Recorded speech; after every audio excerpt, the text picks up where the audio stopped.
A pior solidão é aquela que nos ausenta de nós mesmos.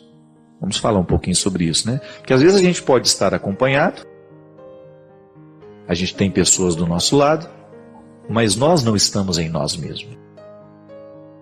É como se nós fôssemos um espaço que não está habitado por nós mesmos. Nós somos o território das vontades dos outros, eu sou o território da satisfação alheia, eu vivo para satisfazer aquela pessoa, eu vivo para corresponder a uma expectativa, eu vivo para prestar atenção no que os outros estão falando de mim, o que estão achando.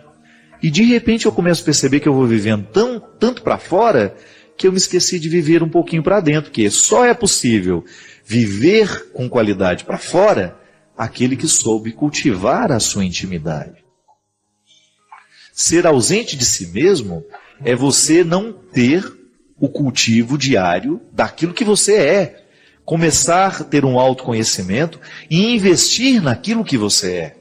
Minha filha, não permita que a sua mãe venha determinar agora o que você vai ser na vida. A palavra das pessoas que nos amam, ela é importante para nos ajudar a descobrir os caminhos. E se verdadeiramente nos ama, vai nos ajudar a descobrir qual é o nosso lugar no mundo. E agora eu quero dizer aqui diretamente aos pais, minha gente, cuidado para que vocês não formatem os filhos de acordo com as insatisfações que vocês tiveram na vida. Aquela velha história. Sempre quis ser pianista, não fui, agora pôs a minha filha no piano. A pobrezinha fica lá. Dia e noite não sai uma nota bonita. Não sai uma nota harmônica, não é? Não tem gente assim, Cristian? Você pega gente para ensinar às vezes assim. A pessoa não tem jeito para a música. Você olha para o menino, tadinho, que ele está sendo um matadouro para ele. Ah, meu pai, minha mãe quer muito que eu seja músico. Pelo amor de Deus, o sonho é seu.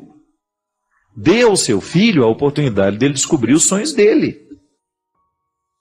E aí entra a sua capacidade de amar, em reconhecer que o seu filho não é você. Não é? Ah, mas aquele rapaz é tão bom para ela.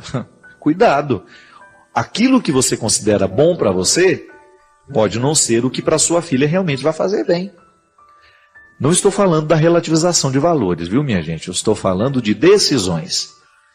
De ter possibilidade de escolher o curso que vai fazer, de ter coragem de dizer, olha, estou no 3º ano de tal faculdade e estou descobrindo que esse curso não é para mim. Saia logo, recomece, vá fazer o que você tem aptidão.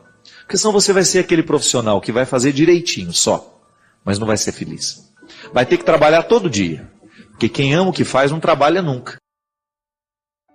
Achei muito interessante, né? Hoje estava lá uma das moças que apresenta o telejornal, aí alguém perguntou para ela assim, se você ganhasse os 70 milhões da Mega Sena de hoje, né?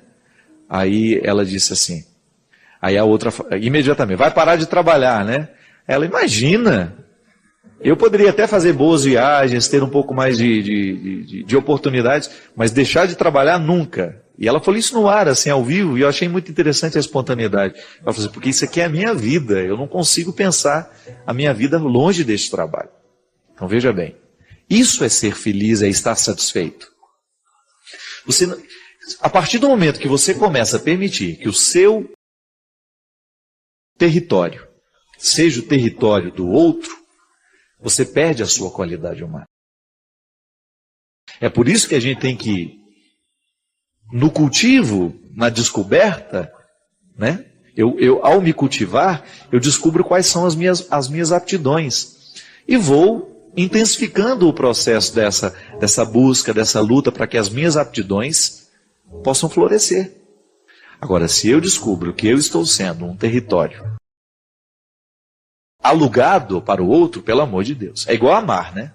A gente precisa tomar muito cuidado, porque senão a gente se transforma num território de aluguel do outro. Amar não é alugar o outro. A partir desse momento que eu estou namorando com você, ou que você é minha esposa, você é um território alugado. Pelo amor de Deus, isso não existe. E às vezes a gente fica alugado do outro, né? Eu estou alugado pelo outro. Ele está fazendo de mim o que ele quer, pelo amor de Deus. Não podemos conceber isso. É isso que gera solidão. Quando você percebe que você é um território alugado. Ah, padre, como é que eu vou saber se eu estou assim? Só olhar para a sua satisfação. É só sondar com verdade, com responsabilidade, os seus afetos. O amor será sempre construção, minha gente. O amor será sempre essa oportunidade de tornar melhor, de aperfeiçoar aquilo que a gente é. Agora, quando eu me transformo num território da satisfação do outro, e eu me esqueço de fazer o investimento que eu preciso fazer para a minha realização, é bem provável que mais cedo ou mais tarde eu descubra que eu gastei a minha vida inteira para viver de um jeito que não valeu a pena. E aí é terrível. Quando descobre isso lá aos 40, 50 anos, né? E aí vê que não dá mais tempo de voltar atrás. Eu acho que sempre dá tempo de voltar atrás, né? Sobretudo na vida profissional, é sempre um risco. É sempre um risco. Porque você pode, de repente, fazer investimentos errados sem perceber que está investindo de maneira errada. É por isso que a gente precisa ter muito bons amigos. Os bons amigos são aqueles que nos ajudam a esclarecer, a colocar luzes nos caminhos que nós resolvemos seguir. Peça sempre um conselho para as pessoas que verdadeiramente têm consideração por você. Pai, mãe, irmãos, amigos, pessoas próximas. Ah, padre, eu não tenho nenhum referencial dentro de casa. Então tenha num bom amigo. Para que você não fique ausente de si mesmo. É muito triste isso. Essa é a pior solidão. Essa é a pior solidão que nós podemos enfrentar na vida. Quando você descobre que você não se acompanhou. Você foi embora, largou você para trás e foi levando um personagem que você construiu, que você teceu. Não dá. É por isso que Jesus tinha sempre essa habilidade de trazer à tona o que a pessoa era. Por pior que fosse, por mais vergonhoso que fosse, Jesus trazia à tona. O que Jesus trouxe à tona no momento em que encontrou Madalena? A prostituta. A mulher que estava condenada à morte. Mas veja bem, que ao ter coragem de assumir o seu erro, ao ter coragem de assumir a miséria que estava dentro dela, veio junto também a virtude. Ninguém pode ser tão miserável assim que não tenha nenhuma virtude para poder recomeçar. E ali ela descobriu o motivo para recomeçar. Quando ela viu na sua miséria, no avesso daquela miséria, existia uma mulher que desejava ser feliz. Então, ela reconheceu essa solidão. Ela estava ausente de si mesma. Ela julgou fora a mulher que ela poderia ser e alugou o seu território humano para que se criasse dentro dela uma mulher que não valia a pena. Cresceu dentro dela uma intrusa, que é claro, ela alimentou. Foi fruto das escolhas dela.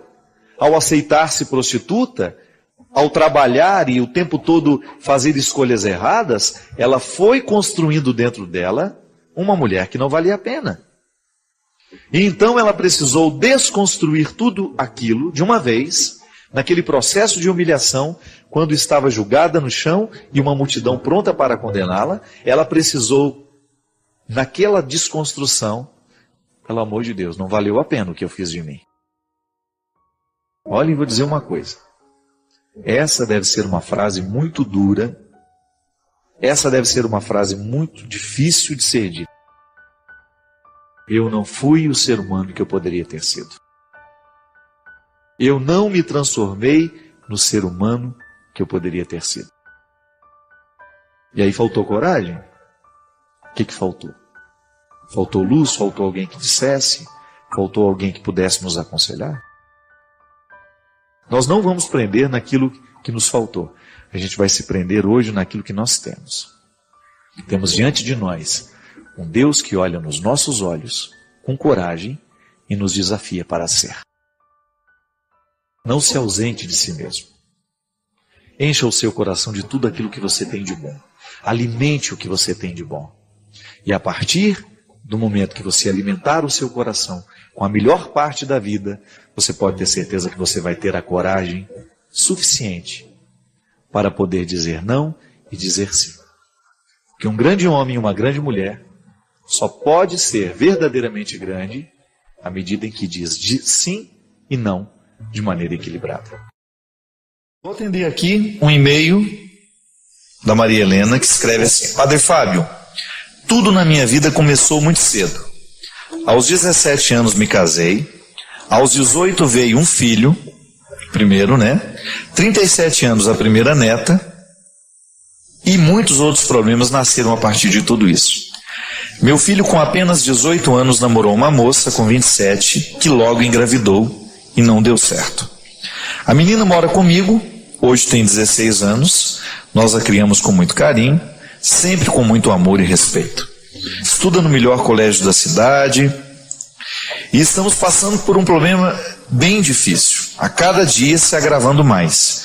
Uma menina com 16 anos falando em suicídio, diz que não acredita em Deus, foi batizada, fez primeira comunhão, crisma, mas não quer ir mais à igreja, não quer saber de amizade com ninguém, não fala com ninguém, sai de casa somente para ir ao colégio.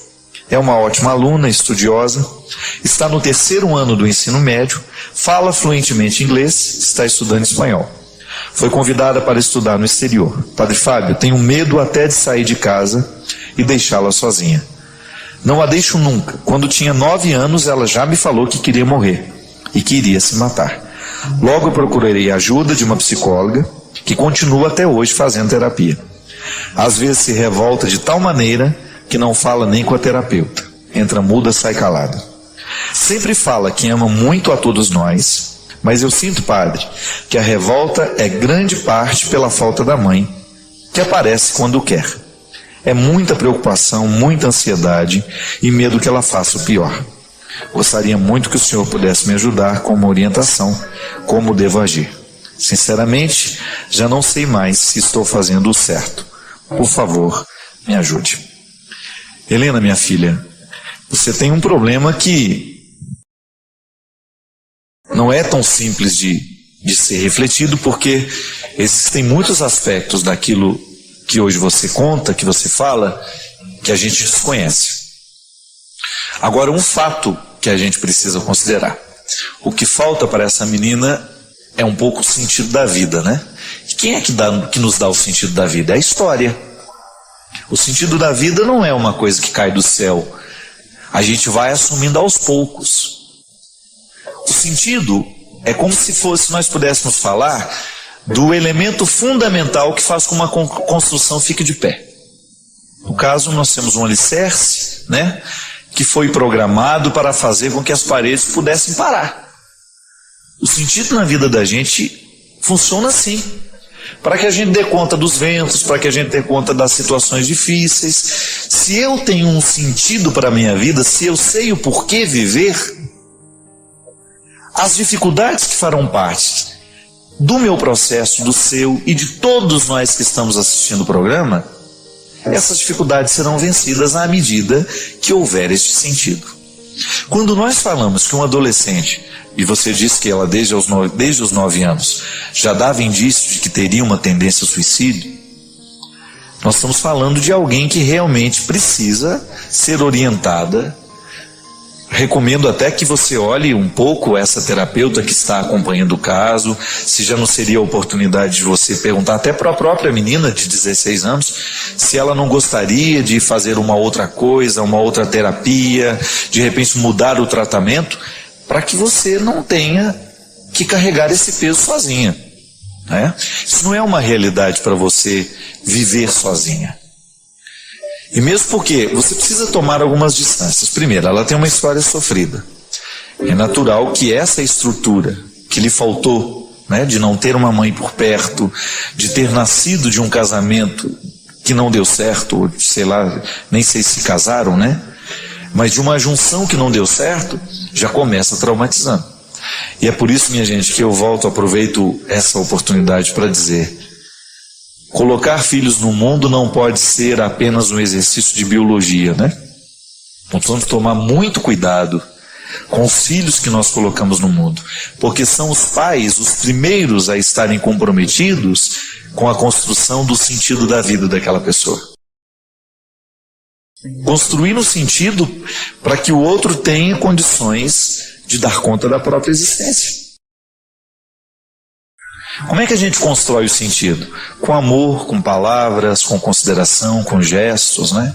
Com atitudes, com disciplina. O sentido se constrói assim, quando a gente vai saboreando a vida, com tudo aquilo que ela tem, e descobrindo que vale a pena. Estabelecer metas, né? A gente falava aqui antes, como é importante os nossos adolescentes hoje terem metas de vida. Nós precisamos interferir diretamente no processo educacional dos nossos adolescentes para ajudar na construção desse sentido, porque hoje é lamentável, mas o mundo às vezes extrai esse sentido, retira o sentido da vida desses meninos e meninas muito cedo. Por quê? Por causa do jeito como a gente vive. A própria maneira como eles estão contextualizados na sociedade, né? Muitas vezes tão permissiva, tão irresponsável, tão descomprometida. Então a sua neta não é por acaso. Tratá-la hoje, dos problemas hoje, requer olhar um pouco para a história que ela viveu e tentar descobrir o que dessa história está muito ferido para a gente tentar reconstruir hoje. Quem sabe chamando a mãe dela, tentando uma reaproximação, quem sabe. Nunca é tarde para ser mãe, né? Nunca é tarde para ser filho. E como essa necessidade é vital, nós vamos morrer com necessidade de mãe. É impressionante isso. De vez em quando, né, o barco balança demais. Qual é o primeiro nome que a gente grita? Ô, minha mãe. A mãe representa na nossa vida este amparo existencial. É por isso que, por mais emancipada que esteja a mulher hoje, nos dias de hoje, trabalhando, alcançando um espaço na sociedade, o que eu acho justíssimo, a gente nunca pode esquecer que a mãe, ela exerce um papel na vida do filho que é fundamental. Ah, é diferente do pai? É mais especial que a relação com o pai? Não sei. O que eu sei é que é definitiva. A relação com a mãe é a primeira segurança que nós temos na vida. É o primeiro vínculo que nós temos na vida. Então, se a criança perde isso muito cedo, é natural que ela sofra de inseguranças, né? A psicologia nos ensina que a distância que um recém-nascido sofre quando a mãe se ausenta, a criança não sabe lidar com o tempo ainda. Eu sei o que significam 15 minutos. Se alguém fala para mim assim, padre, eu estou indo ali, daqui 15 minutos eu volto. Eu sei o que isso significa. Uma criança não. A relação que a criança tem com o tempo é afetiva. E a relação afetiva não racionaliza que em 15 minutos a mãe estará de volta. É por isso que é tão sofrido e gera tantos traumas na vida da criança o distanciamento da mãe, numa fase em que ela não sabe pensar sem a mãe.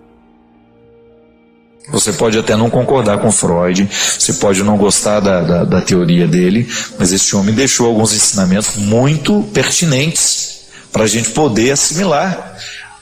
Um desses ensinamentos é essa estreita ligação com a mãe, que nos coloca numa dependência total e absoluta nos primeiros meses e anos de vida. A mãe é o meu vínculo. Tanto é que Freud dizia que a criança, nessa primeira fase, que é a fase oral, em que a criança quer incorporar tudo pela boca, por que ela morde tudo? Freud dizia que é a incapacidade dela se distinguir como outro. Olha que interessante isso. Um dos aspectos determinantes para a maturidade das pessoas é ela se distinguir do outro. Eu sei que você não sou eu e eu não sou você. A criança não sabe distinguir isso. Por isso ela morde. Ela quer incorporar o mundo pela boca porque ela acha que tudo é extensão dela. Ela não sabe identificar que esse sofá não é ela. Ela incorpora, é por isso ela morde tanto. É a tentativa de incorporar o mundo como se ela fosse o mundo, como se o mundo fosse ela. Então a ausência da mãe gera essa carência. A criança que não sabe identificar a ausência, o tempo que vai durar essa ausência, se traumatiza. É engraçado, minha gente, o adulto que hoje eu sou, tem tantas coisas no meu jeito de ser hoje que estão diretamente ligadas às ausências da minha mãe na minha vida. E olha que a minha mãe era a mulher que ficava dentro de casa o tempo todo cuidando de nós. Mas é claro que toda criança sofre, e faz parte da vida mesmo. A mãe não pode ficar grudada o tempo todo na criança, precisa ir fazer as coisas.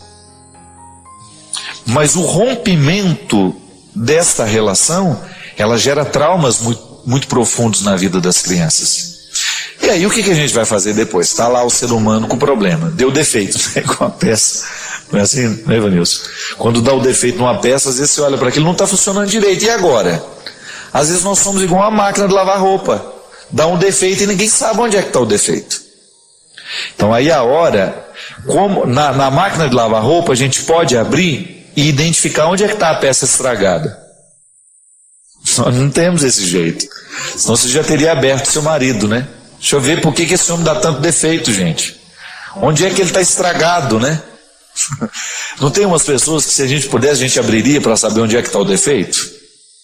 Confessa que é verdade, tem uns que a gente não vê a hora de cerrar para descobrir o que está errado lá dentro, meu Pai de misericórdia. Então o único mecanismo que nós temos para descobrir o que está errado no outro é na observação e na palavra. Porque nós não somos máquinas, já dizia o Charles Chaplin, né? Homens é que sois, não sois máquinas, homens é que sois. Então, por isso que o bom psicólogo é aquele que observa bem. É verdade, o bom psicólogo é aquele que observa. Ter a oportunidade de entrar aí na sua casa e nessa noite de hoje estabelecer comunhão com você, com a sua família. Você que acabou de chegar do trabalho, ou chegou da faculdade, ou já estava aí esperando este momento de encontro, muito obrigado pela confiança, pela oportunidade que você me dá de entrar na sua vida e junto com você acender as luzes.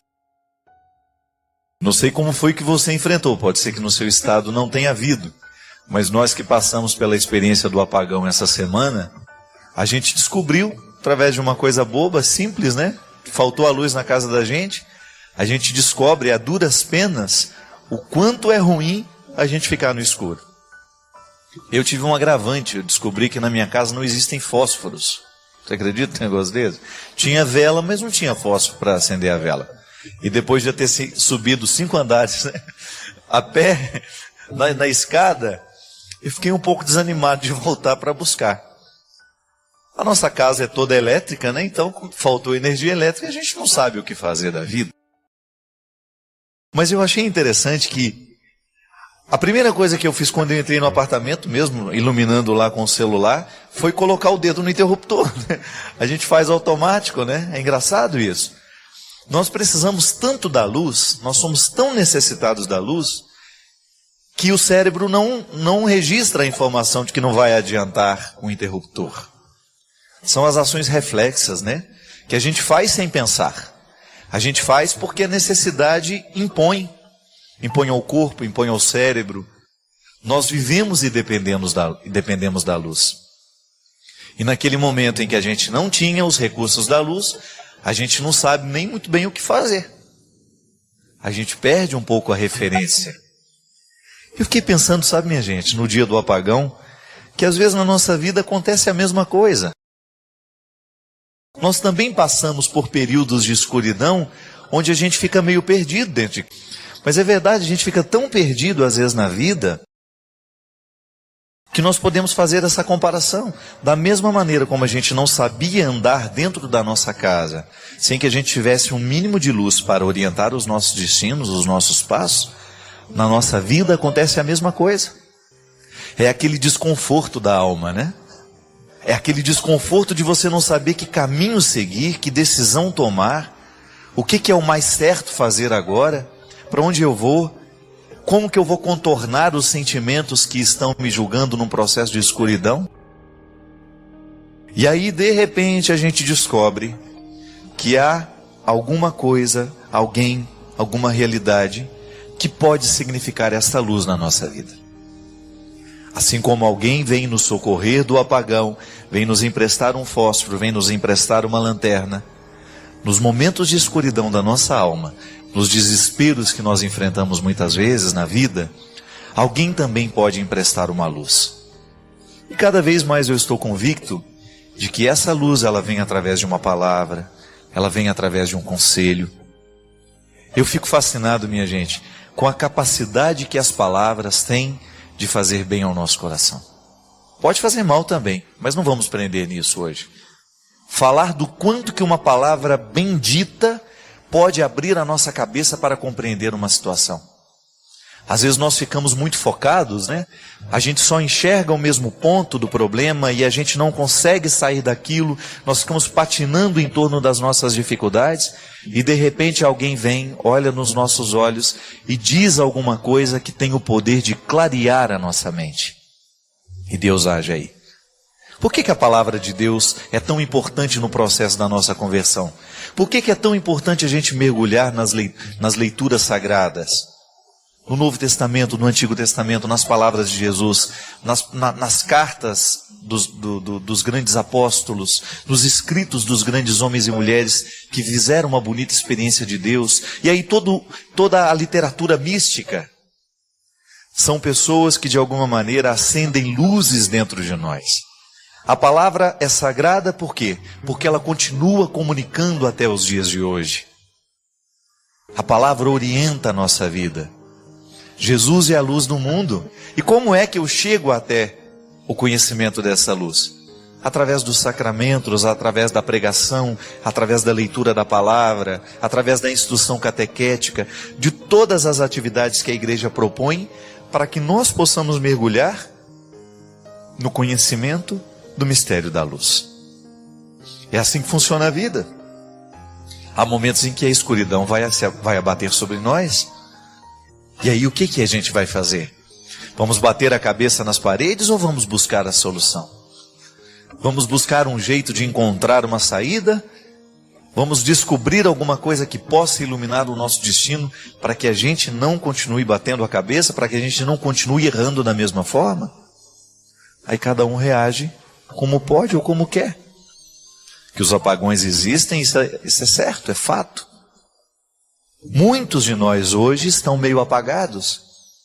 Muitos de nós hoje estamos mergulhados em conflitos, em dilemas, em sentimentos contraditórios, sentimentos que machucam, que estragam. Muitos de nós hoje estão abatidos pelos acontecimentos. Só que aí nós temos a opção de tentar buscar alguma coisa que possa acender uma luz dentro de nós. Que Deus venha incendiar a nossa alma. Incendiar a nossa alma significa a gente pedir a Deus que Ele venha clarear a nossa mente, que Ele venha reorientar os nossos sentimentos, o nosso coração, a nossa consciência. Quantas vezes tantas vezes na vida a gente erra justamente porque nos faltou clareza na consciência.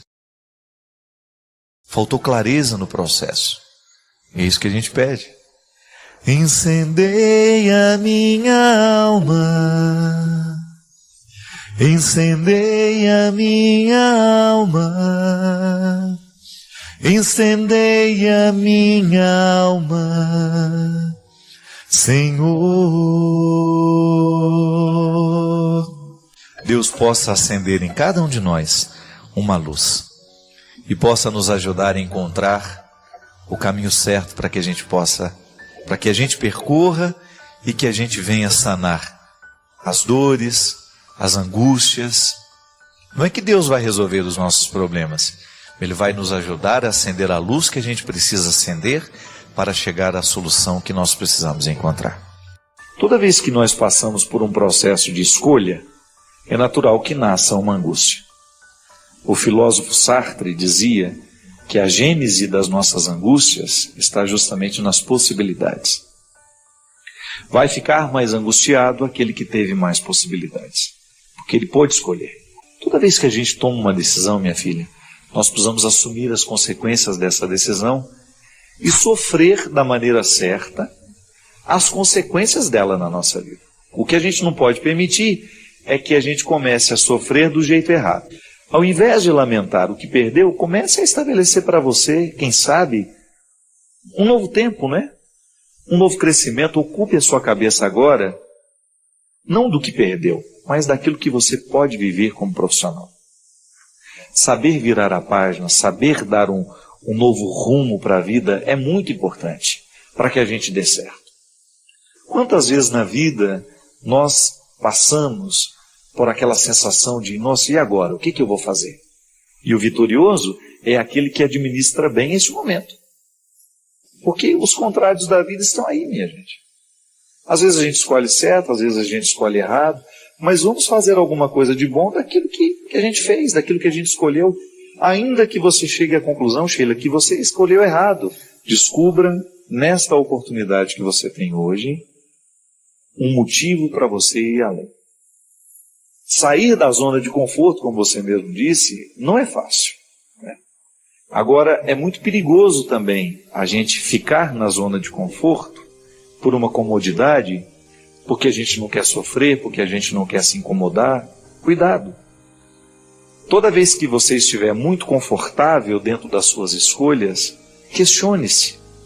Não se trata de você se precipitar e agora sair mudando tudo. Não. Mas descubra o que nessa zona de conforto significa comodidade, comodismo. Saiba diferenciar a satisfação, né, a estabilidade do comodismo.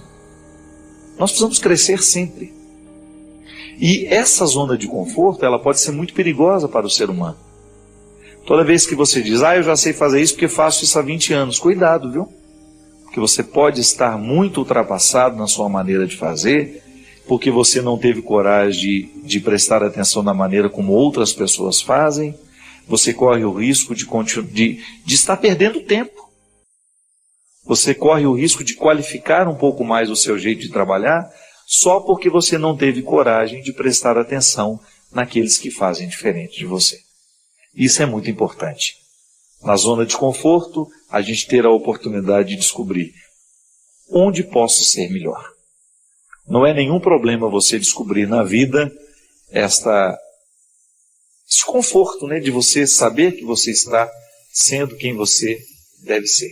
Mas ao mesmo tempo você inquietar-se para colocar sempre em questão o ser que você está sendo, o profissional que você é, ter que avançar, né? É tão bom você fazer um curso de vez em quando, você parar para ouvir um discurso diferente do seu. Faz bem, a gente fica agregado, né? A gente cresce. E essa oportunidade de poder avançar, de poder sair daquele lugar comum é sempre tão benéfica para o ser humano, né? Nunca é tarde para aprender. A vida fica muito mais interessante quando nós estamos aprendendo alguma coisa. E é verdade. O que eu estou aprendendo? Nessa fase da minha vida, o que é que eu estou aprendendo? Alguma coisa eu preciso aprender. Nós precisamos ter tempo para aprender. Sabe por quê? Quando nós nos dispomos a aprender alguma coisa de novo, o nosso ser, ele entra numa dinâmica. Ele reassume uma dinâmica, ele volta a ser jovem. Que a gente não quer morrer sem ter tido a oportunidade de tocar a beleza da vida. E é verdade, quando eu descubro que esta palavra significa isto, é como se um novo horizonte se abrisse para mim. Eu abri as portas de um significado que antes eu desconhecia. Quando eu me disponho a aprender um novo idioma, eu entro num novo tempo da minha vida. Quando eu me disponho a fazer uma faculdade, quando eu me disponho a aprender um ofício, uma coisa simples, né? Eu estou lá preparando a minha casa, vou lá no jardim, eu vejo o jardineiro fazendo, eu quero aprender. Eu não quero roubar o serviço do jardineiro. Eu não quero fazer por ele. Mas eu quero, na hora que aquilo estiver fora de ordem, eu mesmo saber resolver. Aí quando a mulher está lá me ensinando o porquê da planta, disso, daquilo, eu prestar atenção, porque aprender aquela lição é muito mais que aprender aquela lição somente. Mas é colocar a minha alma numa dinâmica que a torna mais jovem, mais feliz. Aprender. Minha gente, vou confessar uma coisa para vocês. Durante algum tempo eu convivi, no contexto acadêmico, com pessoas muito preparadas, com doutorado disso, doutorado daquilo. Mas às vezes as pessoas são tão sem sal, tão sem gosto. Por quê? porque elas acham que já sabem tudo.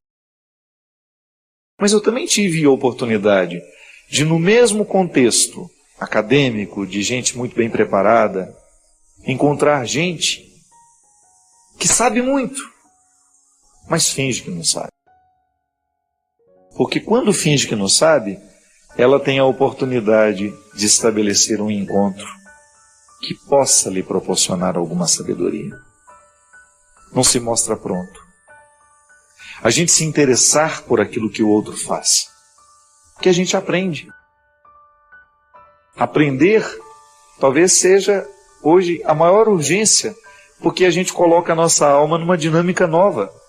Se hoje eu me disponho a aprender alguma coisa, eu estou me proporcionando um renascimento. O que é que nós precisamos aprender? Tenho certeza que você ainda precisa aprender muita coisa. Faça o seu compromisso. Descubra o que você hoje pode iniciar na sua vida. Não vai dormir, então, sem descobrir 2 palavras novas. Dá um jeito aí. Hoje você vai incorporar 2 novas palavras ao seu vocabulário. Aprender. Você vai começar a ficar um pouco mais interessado em olhar para o mundo, saber que existe um funcionamento que lhe interessa. Aprender como funciona o seu corpo. Por que se eu comer isso agora vai me prejudicar? Por que se eu misturar este alimento com este? Não é a química que vai favorecer a minha saúde? Alguma coisa a gente precisa aprender. Aprender um pouco sobre o outro, né? Às vezes a gente corre o risco de passar ao lado a vida inteira sem ter aprendido muita coisa sobre ele. Eu desejo que hoje você tenha a oportunidade de preparar bem o seu futuro. Porque é isso que Jesus faz quando passa verdadeiramente pelos nossos caminhos. Ele nos empresta um novo jeito de olhar para o mundo. Jesus nos empresta um novo jeito de olhar para nós mesmos e para aqueles que estão do nosso lado. E ao nos emprestar um novo jeito de olhar, Ele nos ensina. Nos ensina o mais bonito. Nos ensina a aprender. Porque aquele que está disposto a aprender está ocupado para o resto da vida. Não há monotonia no coração daquele que se dispôs a viver a vida aprendendo. É sempre um prazer compartilhar estas experiências com você. Deixe seus pensamentos na caixa de comentários, inscreva-se para mais conversas significativas e ajude-nos a espalhar a luz compartilhando este vídeo.